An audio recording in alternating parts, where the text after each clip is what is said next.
In July 2025, the United States imposed sweeping tariffs on Canadian copper, a move that sent shockwaves through the business and political communities on both sides of the border. This decision shook the very foundation of North America's deeply integrated economy, where goods, services, and resources have long flowed freely across borders. By targeting copper, a metal essential to modern industry, the tariffs have reignited old fears of protectionism, casting a shadow over the stability of a supply chain that powers everything from electric vehicles and renewable energy projects to construction and telecommunications infrastructure. Ottawa's response was immediate and resolute, with Canadian officials vowing to defend their industries and workers, signaling the start of a high-stakes trade dispute between two of the world's closest allies and trading partners. The new tariffs force both nations to confront a more unpredictable and volatile trade environment, where long-standing agreements and economic certainties are suddenly in question. This development raises a critical question. Are we witnessing a temporary rift? Or is this the beginning of a deeper, more structural change in North American commerce that could reshape the continent's economic landscape? As supply chains face mounting uncertainty and costs continue to rise, thousands of jobs in mining, manufacturing, and logistics now hang in the balance, with workers and businesses anxiously awaiting clarity. The outcome of this dispute will not only determine the future of trade and diplomacy between the US and Canada, but will also set a precedent that could influence economic relations across the continent for years to come. Tariffs are taxes on imports, designed to make foreign goods more expensive and protect domestic industries. In US-Canada relations, tariffs have been both a source of conflict and a catalyst for cooperation, from the Smoot-Hawley era to the present. Agreements like NAFTA and the USMCA were meant to eliminate such barriers, fostering a seamless, integrated market. The new US copper tariffs challenge this spirit, raising doubts about the reliability of trade agreements under political pressure. The North American economies are deeply interwoven. A single product may cross the border multiple times before completion. Tariffs on copper, essential for construction and green tech, ripple through the entire supply chain, raising costs and disrupting industries. This is more than a headline.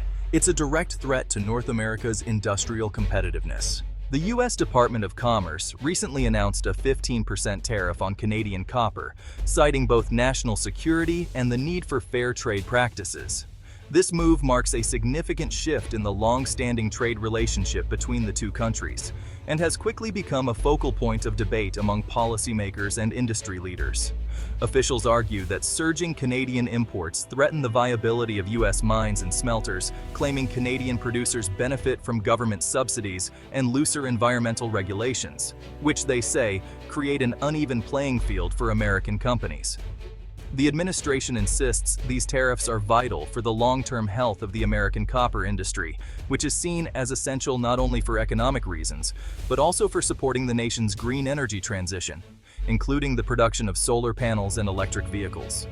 However, critics, including many U.S. manufacturers, counter that the North American copper market is highly integrated, with supply chains that cross the border multiple times before products reach consumers. They argue that Canadian imports are not just helpful, but essential to meet the growing U.S. demand for copper, especially as infrastructure and technology projects expand.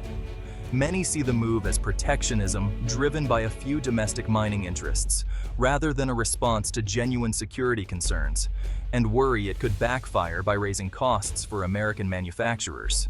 The tariffs, imposed with little warning or public consultation, cover a wide range of copper products, including copper ores, cathodes, and alloys, key materials that are critical for countless industries, from construction and electronics to automotive manufacturing and renewable energy. The U.S. government promises to review the tariffs every 6 months, but the uncertainty is already rattling financial markets, causing price volatility and complicating business planning for companies large and small. For companies on both sides of the border, the future just became a lot less predictable, as they now face new challenges in navigating cross-border trade and maintaining stable supply chains. Canada's response was swift and strategic. Prime Minister Trudeau and Trade Minister Mary Ng condemned the tariffs as unjustified and a violation of the USMCA, vowing dollar-for-dollar retaliation. Canada launched a formal dispute under the USMCA and prepared a targeted list of U.S. goods for reciprocal tariffs, aiming to maximize political pressure in key U.S. regions. The legal challenge positions Canada as the rule-abiding partner, while the retaliation is designed to hit politically sensitive U.S. industries.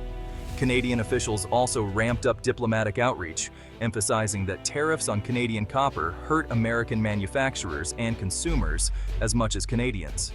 Their message: the North American supply chain is so integrated that taxing Canadian copper is effectively taxing American industry. Canada's approach combines legal, economic, and political pressure to force a reversal. The stakes are high, and both sides are digging in. Copper trade between Canada and the U.S. is massive, over $11 billion in 2024, with most Canadian copper destined for American factories. This trade forms the backbone of many industries, fueling everything from electronics to construction.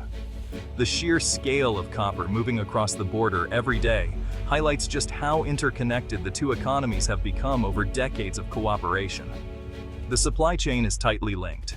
Canadian ore feeds U.S. smelters, which in turn supply manufacturers across the continent. This seamless flow ensures that factories have the raw materials they need, when they need them, keeping production lines running smoothly and efficiently.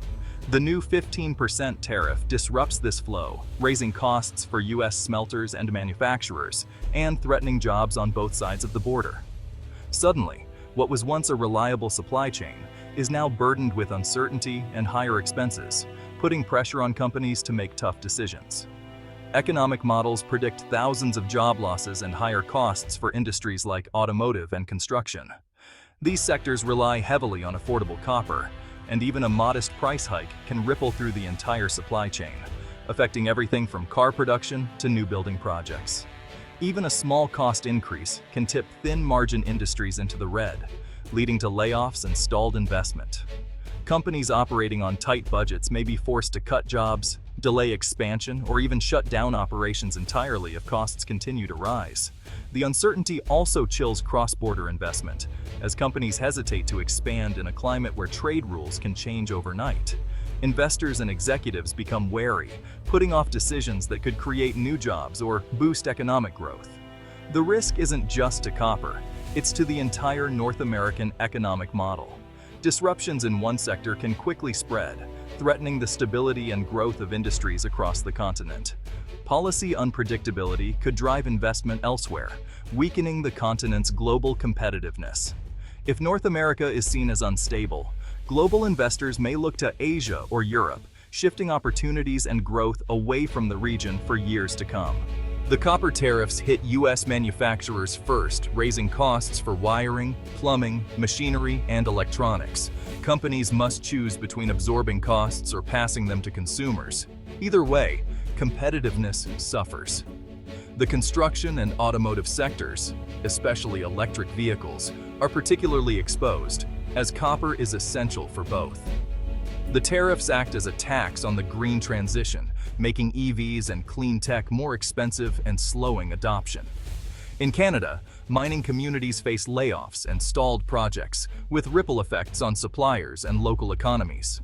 Ultimately, consumers pay more for homes, cars, and appliances, a hidden tax that erodes household budgets. Protectionism may shield one industry, but it spreads costs across the entire economy. Official statements from Washington and Ottawa reveal a deep divide. The U.S. frames the tariffs as a defense of national security and American jobs, insisting they're acting within USMCA rights. Canadian officials call the move baseless and damaging, arguing that integrated supply chains make both economies stronger, not weaker. Canada points to cross-border ownership and rising U.S. demand for copper, especially for EVs and renewables, as evidence the tariffs are misguided. Both sides claim to defend their workers and industries, but the rhetoric is escalating. The U.S. appeals to domestic anxieties about foreign competition. Canada positions itself as the reasonable, law-abiding partner. The dispute is now as much about national pride and political posturing as it is about economics. The risk words harden into positions, making compromise harder to reach. The copper dispute could mark a turning point in U.S.-Canada relations, eroding decades of trust and predictability. If prolonged, it may usher in an era where political pressures routinely override free trade principles, weakening North America's global standing. Canadian businesses may accelerate efforts to diversify away from the US, seeking new partners in Europe and Asia. The precedent is dangerous. If national security justifies copper tariffs, what's to stop similar moves on steel, aluminum, or other critical goods? The USMCA's dispute resolution system faces a crucial test.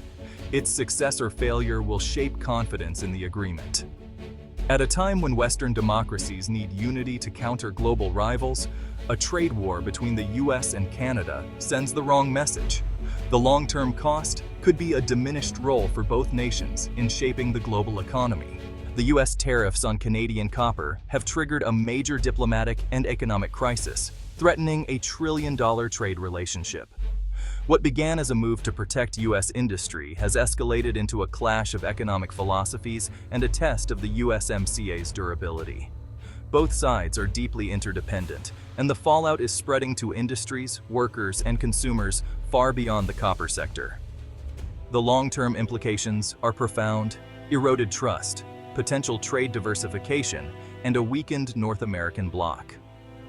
The next chapter depends on whether both governments can find the political will to negotiate a solution, or whether this marks the start of a lasting fracture. The world is watching. Will this be a temporary storm, or the beginning of a permanent split in the world's most integrated economic partnership?